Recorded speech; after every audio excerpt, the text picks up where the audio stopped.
Welcome back to another episode of Why Do I Trade When I Don't Know How? So, on today's episode, we're going to talk about a failed short sell.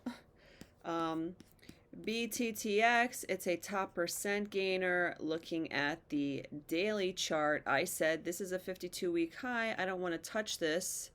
And it's a low float. And then I went to Oracle and I saw that it was a little bit red and I was like, well, it could drop to $8. And then I said, well, it's underneath pre-market. And I was like, well, it's kind of in this area where it's like in the middle. It could drop down, it could spike up. So I decided to take a chance on it with all these things against me. So I got in at 1274, right around here.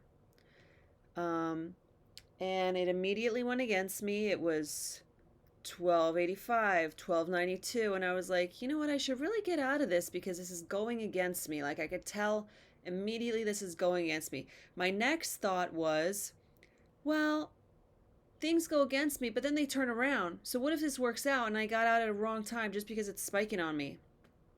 Then continued spiking.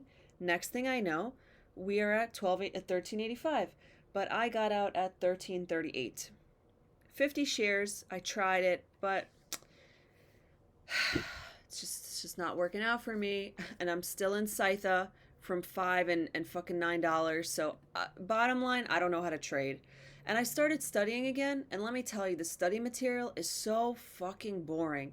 I watched the biotech video for like a couple hours and I'm like, what the fuck are they talking about? This shit is so boring. I wanted to watch it because I'm always trading biotechs, but I can't get through it because the guy is so fucking boring. I'm sorry, it's so boring. It's bored. I'm bored to tears.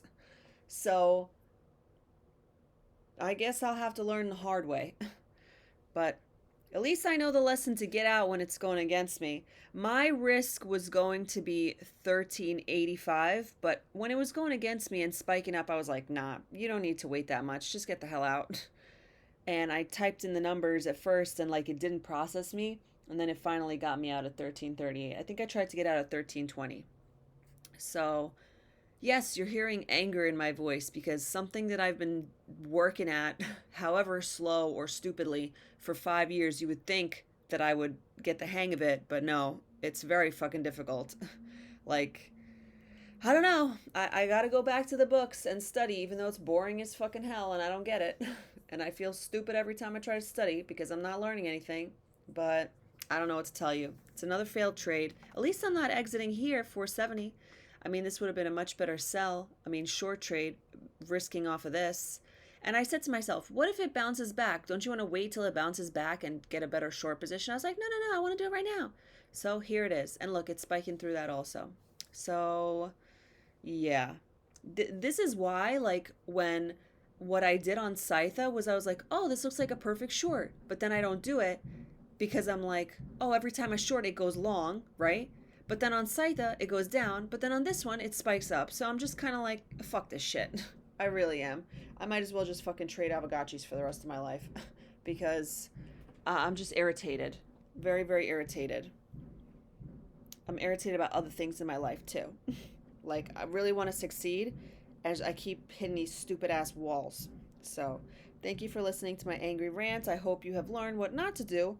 I should change the name of these videos from like adventures, uh, adventures in penny.